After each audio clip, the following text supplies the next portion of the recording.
As you probably know, actress Blake Lively is going through a very public lawsuit with her. It ends with Us co-star Justin Baldoni. With all of this, though, she's dragged her husband Ryan Reynolds into it too, as Ryan is also being sued just last week. Justin filed a $400 million loss, against Blake in retaliation for her filing one against him now at the end of December. Blake filed a complaint with the California Civil Rights Department about him and his conduct on set, and then she filed a lawsuit in New York federal court, which was brought against Justin as well, as the film's production company was Farther Studios CEO Jamie Heath, Baldoni publicist Jennifer Ael, and CIS's communications representative Melissa Nathan. Now Blake is alleging that Justin caused her to suffer severe emotional distress and pain, humiliation, embarrassment, belittlement, frustration, and mental anguish in addition to lost wages. Now she claimed that Justin improvised unwanted kisses. Justin called her trainer behind her. Back Jamie showed inappropriate videos of his wife on set, and that there were various other issues on set. Now Blake's husband Ryan Reynolds was present at these meetings to back her up, as Blake claimed that she made a list of demands she wanted Justin and Jamie to meet before she resumed filming, which claimed that Justin should not make inquiries about her weight and make no further mention of her father, who passed away in the lawsuit.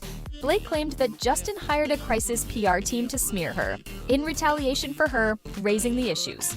Now the New York Times then did a story about this, and Justin and his team then filed the lawsuit against them for $250 million, and now Justin has also filed the lawsuit against Blake and Ryan for $400 million. Now, according to the suit, Ryan was not contracted or hired to work on the film, but became central to the production conflicts. Blake pretty much confirmed this in an interview at the movie premiere, where she revealed that Ryan rewrote a pivotal scene in the film, which according to Wayfair's lawsuit filed was news to the producers. As Ryan did not have Wayfair's authorization for the film, screenwriter Christy Hall told People magazine, "At the time, the specific scene was probably the trickiest one to tackle because it's perfect in the novel. But when they filmed the scene, she said that she wasn't aware that somebody had rewritten the script, and she assumed that the actors were improvising the changes, like when he says pretty pleased with the cherry on top, and she talks about the Marciano cherries. When I saw a cut, I was like, oh, that's cute. That must have been a cute improvised thing," she said. So if I'm being told that Ryan wrote that, then great, how wonderful, while Christy may not have had a problem with the rewrite. It's clear that Justin wasn't a fan of it. Now the lawsuit also described a traumatic incident in which Ryan allegedly bored Justin in front of Blake Heath and others involved in the film, and alleges that Ryan called Justin a predator and pressured talent agency William Morris Endeavor, WME, to drop Justin as a client. Now the talent agency has since denied these claims.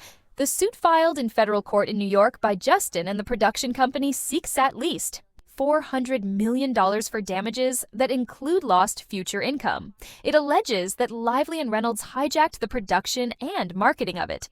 Ends with Us, and manipulated the media to smear Justin and others on the production with false allegations. Now included in just 179-page suits are examples of text messages that he and his legal team say prove his case, when text allegedly has Blake referencing Game of Thrones.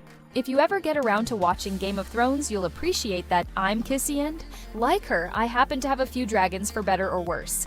But usually better, because my dragons also protect those I fight for.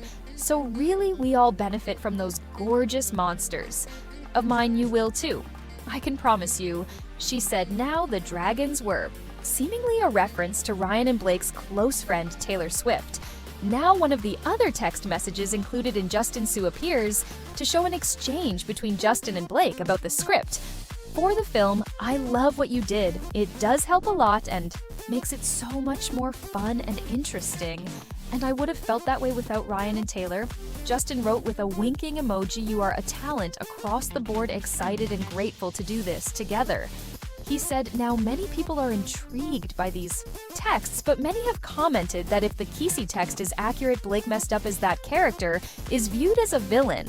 Now all of this makes Blake look bad, and by extension of her husband, with all the information out about the lawsuit. Audio messages of Justin were just leaked recently. A voice note from Justin has been made public where he claimed that he was made to go to the basement with loved ones during the premiere of his film.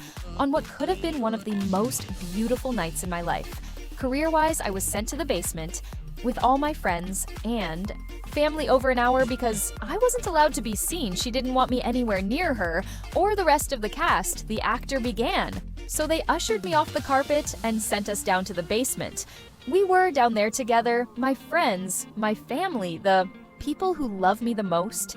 He continued by saying we started laughing because of the ridiculousness of the whole thing. And I realized, like on the night that was supposed to be so materialistically joyful, I was in the basement with people that love me the most and we're all joyful and laughing because none of that matters.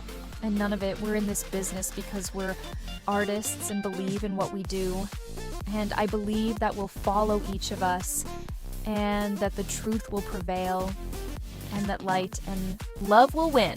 But even before the lawsuits came out, a lot of people were showing support for Blake's side. Colleen Hoover refused to do press with Justin Baldoni, posted to Instagram after Blake first made her allegations to call her nothing but honest. Kind, supportive, and patient America Ferrera, Alex Bedell, and Amber Tamlin, who starred alongside Blake in her 2005 breakout role in The Sisterhood of the Traveling Pants, also slammed the vindictive effort ensued to discredit their voice. And Amber heard that she was seeing similar social media campaigns, firsthand and up close, calling it horrifying and destructive actresses. Kate Beckinsale and Abigail Breezen shared their own stories of harassment and retaliation in the wake of Blake's lawsuit and director. Paul F. posted that Blake did not deserve any of the smear campaign. Now one of Blake's As It Ends With Us co-stars, Brandon Skeller, posted a link to the initial New York Times story, and Jenny Slated, another co-star in the film, said she stands by her loyal friend. Now Brandon has even gone farther, defending Blake and author Colleen Hoover and the other women behind the film against online negativity, headdressed the criticism surrounding the film's cast in a lengthy Instagram post, saying, "I wanted to take a minute toad dress." All this stuff swirling around online. Colleen and of this cast stand for hope, perseverance, and women choose a better life for themselves, vilifying the women who put so much of their heart and soul into the making of this film because they believe so strongly. And its message seems counterproductive and detracts from what this film is about. It is the opposite of the point. What may or may not have happened behind the scenes do not, and hopefully should not, detract from our intentions risk making this film. It's beyond disheartening to see the amount of negativity being projected online, he said at the time. And then even Sony Pictures, the distributor of the movie, showed support for the actress. "We have previously expressed our support for Blake. In connection with her work on and for the film, we fully and firmly reiterate that support today. Further, we strongly condemn any reputational attacks on her. Any such attacks have no place in our business or a civil society," it said. But it seems like a lot of the internet is on just inside, as Blake is known to be a mean girl and needs to have control over everything. Which makes sense why her husband Ryan was involved with the whole process of the movie. But hey, just because she's a mean girl doesn't mean that Justin didn't treat her so. What will come from all this? I guess we'll just have to wait and see. Well, that's all for our video about Blake and Justin's lawsuits. Which side are you on? Let us know in the comments down below, and don't forget to like and subscribe to our channel. I'm your host, Blake, and we'll see you next time.